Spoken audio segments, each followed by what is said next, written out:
Afternoon, folks. How's everybody doing? I'm hanging in there. Can't complain. I have had a pretty trying day, though. It's not the easiest job I've ever done. Personal reasons make it even harder. Do what you gotta do, and then afterwards you say, I'm sorry I lost my friggin' temper.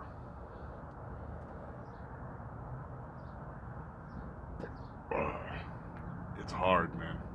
Anyway. Skull, my friends. So,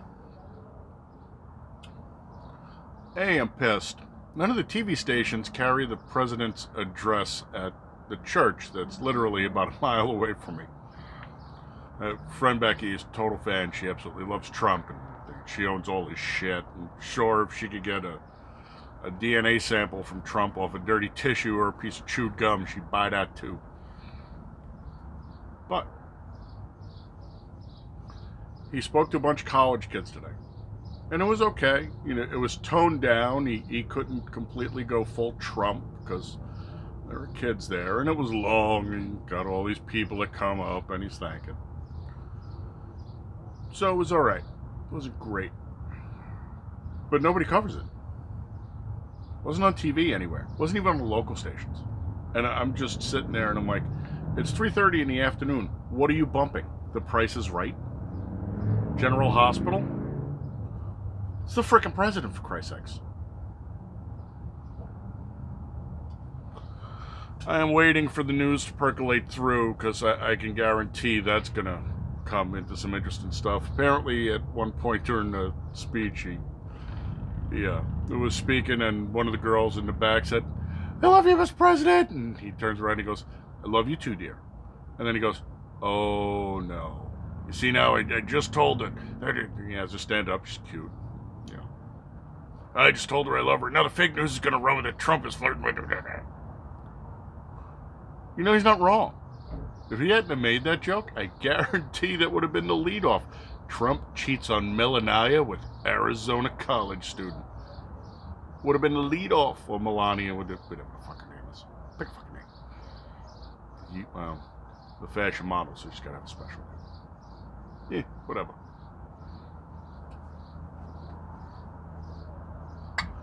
That being said, I was listening to, I don't remember who it was. Might have been Sinatra, might have been Rubin, might have been Styx. I think it was Sinatra, though. Sinatra says good channel. I like his stuff. You know what? It might have even been Colin Flaherty over at, I forget the name of his, but you put it, Colin Flaherty, it'll come up. There are stories out there about nooses, and it's all in direct relation to this Bubba Wallace crap where somebody tied a slip knot onto the breakaway handle on a garage door. Okay. That's a noose. In Manhattan, in Marcus Garvey Park, they were doing some kind of construction project, and so they probably had some mule tape left over, and they were using it to haul material up the scaffolding. When they were done, they left it laying there in a loop, which is a noose.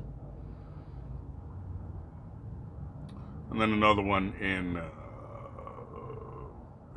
Atlanta or Chicago. Oh no, it was California, LA. They have like an outdoor gym set up in the park, and they have ropes to go hand to hand over. Noose.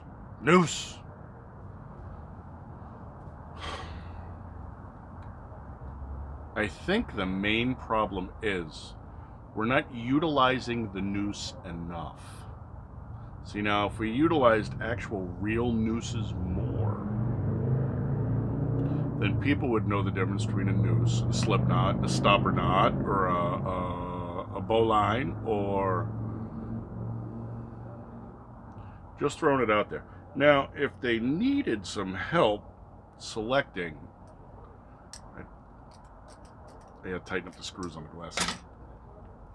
If they needed some help selecting who to start with the nooses with. Alright, there's over 500 people I could think of right now, most of whom good candidates to practice on.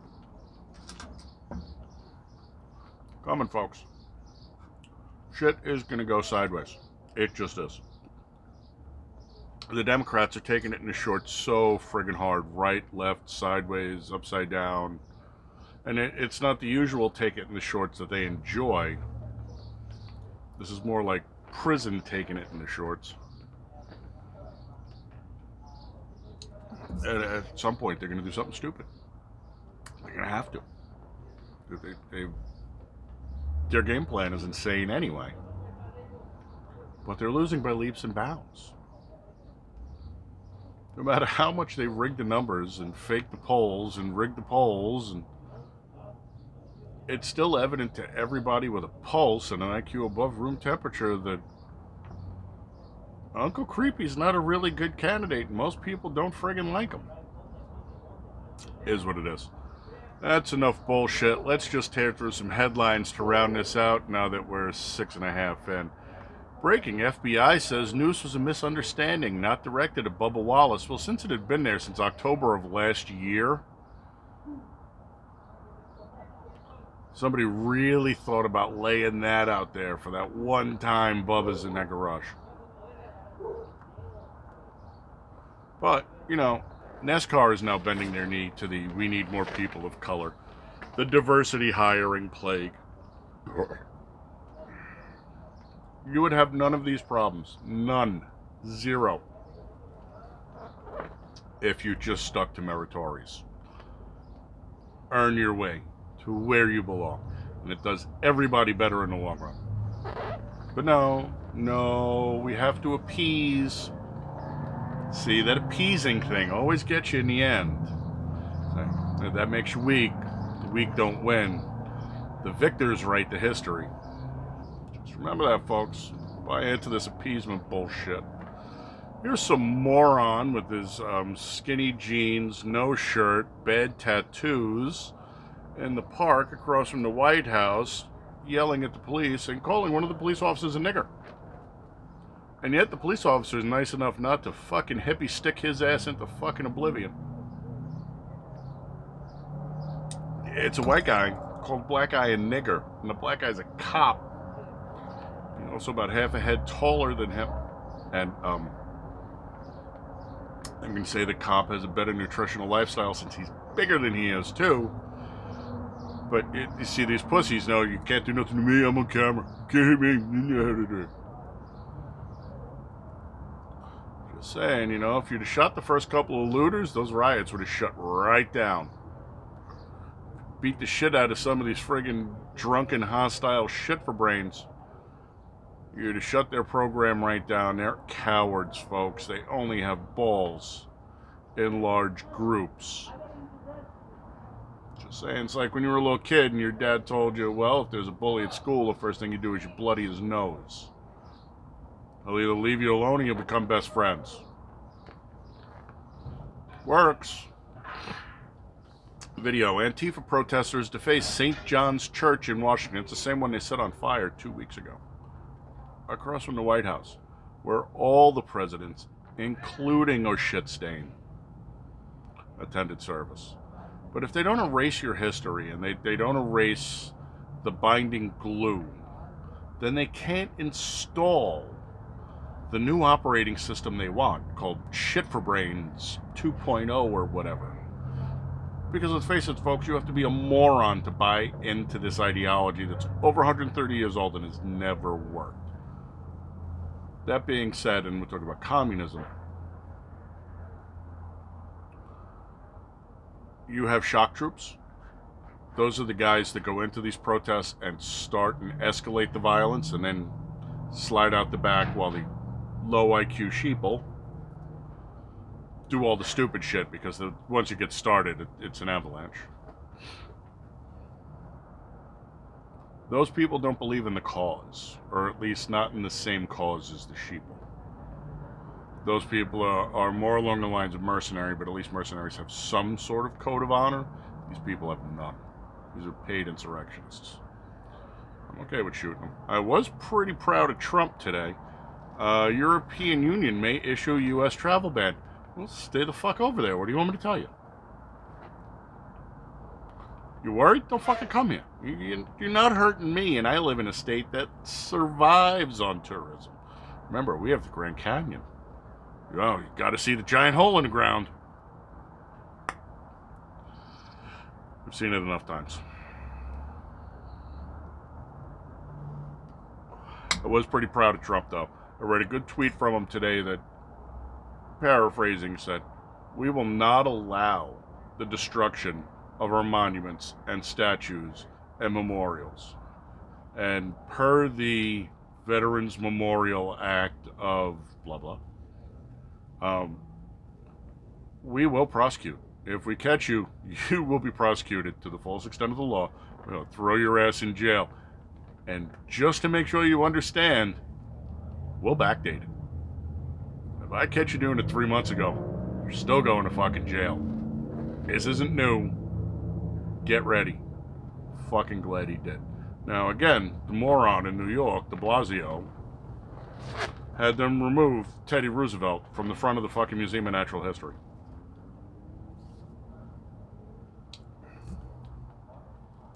TR is my man. Love TR. He's my favorite president.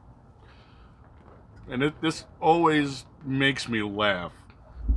Because when I say that, people look at me and they say, "But dude, you know, TR was like a lefty socialist." For a time he was. Don't get me wrong, TR was a nationalist. TR was a conservationist. He was a hunter. TR had his Bigfoot story. And the thing about Teddy Roosevelt, and this is why I've always given him great points, is because he did the right thing regardless. His last name is Roosevelt. His people have been rich in this country for longer than anyone alive can remember. He became president. Now his cousin, communist shitbag, they give him all kinds of fucking wonderful reviews. A fucking horrible piece of shit. And he married his first cousin because genetic diversity doesn't matter.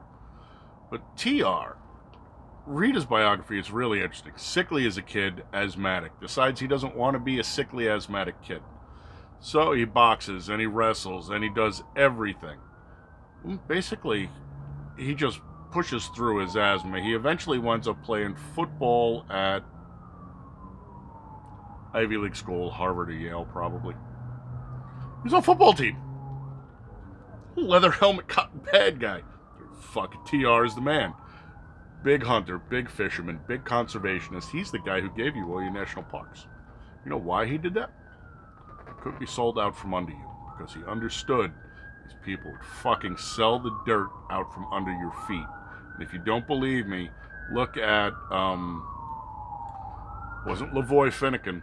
It was the guy before him where they would clear and brush from their land. This was an Obama and Hillary thing. They would clear and brush from the land. He had a lease. He leased the land. The land was his. He had a lease. Well, they kind of found out that there were a lot of rare earth elements in that general area, and with his land lease in the way, they couldn't go in and strip mine out the uranium and the lithium and stuff. And so they decided to get rid of them. Fuck, Bundy? Bundy Ranch probably, maybe. I'll have to look. It's been a while. That bullshit. They needed to break the lease. They needed to get in there so Hillary could sell the uranium to the fucking Russians. The guy's family had raised cattle on the land for 100 years. He got the lease deal because it was useless. It was dead land. There was nothing they could do with it. They were, well, take the money. Then they found out there was something they could do with it. And that's why TR set these parks up. So they couldn't sell out your fucking heritage. But my one favorite TR story. West Virginia, coal country.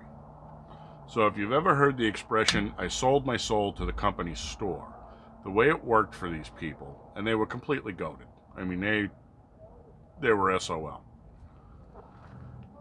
You worked in the coal mines, shady, dangerous job. I mean, that's black lung and cave-in times. So you work 12, 14 hours a day, 6.5 days a week. They gave you half a day off on Sunday to go to church. Such nice guys, the coal companies. Andrew Carnegie, U.S. Steel. Back when U.S. Steel was a big thing. We're talking Teddy Roosevelt, so turn of the last century. Andrew Carnegie needs that coal to produce the steel. Without coal, he can't smelt the ore to produce steel.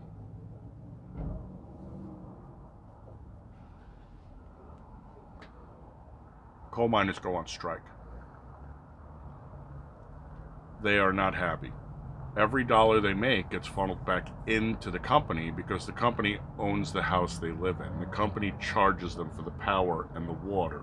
The company owns the general store where you buy your food and your clothes and your goods. They're slaves, folks. They're slaves with fake fiat money. So the phrase, I sold my soul to the company store, was these guys because they were always in debt back to the company, and the company was completely okay with this. These people would never get out of debt, and we're talking generational debt. Andrew Carnegie gets upset. How dare these coal miners? Now remember, Carnegie was, I want to say Carnegie was a Scot, or he might have been a Welshman. Not that I know what the hell the difference is anyway, because I live in America. As far as I know, they're right next to each other. Tribal thing. They're countries, they can do whatever the fuck they want. But apparently the stereotype of them being very frugal and cheap is real. So Carnegie says, you send those union busters in there. You bust that fucking union up and you get those people back to work. I need my coal. You're stopping the production on my product and it's hurting me. The coal company is not being stupid, said, okay. What are they going to do? That's who they sell coal to. He says, jump, you jump. Andrew Carnegie was very rich, very powerful. Carnegie Mellon is Andrew Carnegie. Carnegie Hall is Andrew Carnegie. Teddy Roosevelt hears about this. Now remember, Teddy's a moneyed family guy. His family was, I want to say Roosevelt's were railroad barons. I don't think they were oil. I think they were railroads. I could be wrong. I don't remember. But as soon as this happens, everybody's saying, well, Teddy's a good old boy. Teddy's one of us. He's not one of them. What the hell's he going to do? He's going to tell them to go back to work, and they'll do it because ahoy polloi. Teddy goes down there and he goes, oh, no, sir. If you start to break up their union with your strike busters, we'll send the National Guard down here and protect these people so that they can be treated equally and fairly. Most people don't understand how big an event this was. He legitimized unions and strikes. Okay? And this was a guy who didn't have to do any of this. He could have just walked away. Who the hell was ever going to hear about a coal strike in West Virginia after the strike busters went in and beat him down? Nobody. Never made papers. Fucking West Virginia. Did Teddy have to do this? Teddy had to do this. You know why? Teddy was president. And he understood the concept that as the president of your country, you are all putting your faith in me to look after your best interests. When was the last time you saw anything like that happen?